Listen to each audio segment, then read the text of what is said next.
สบายดีทุกคนเขาก็จะมารายงานตัวที่เมืองควาเนลเนาะบรรยากาศในเมืองควาเนลของเฮาในเวลาเกือบ6 โมงแรงนั่นเอง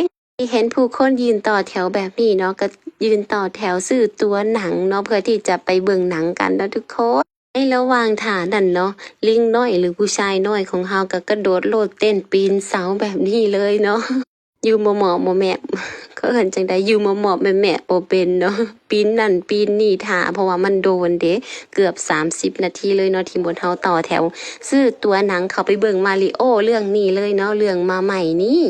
แต่ละคนทุกคนในเมืองควรเดียวก็จะเห่อเป็นพิเศษนะเพราะว่าหนังเขามาใหม่ก็จะพาลูกพาหลานพาเหลนเขามาเบิ่งหนังอีหยังแบบนี้เนาะก็จะต่อแถวยาวๆเหยียดแบบที่เห็นผ่านมานี่เนาะแต่หลังจากที่หมวดเฮาซื้อตัวหนังซื้อพ็อปคอร์นซื้อเป๊ปซี่เสร็จเป็นที่เรียบร้อยแล้วก็มาหาบ่อนหนังได้บัดนี้บ่อนหนังข้างล่างเต็มเบิดเลย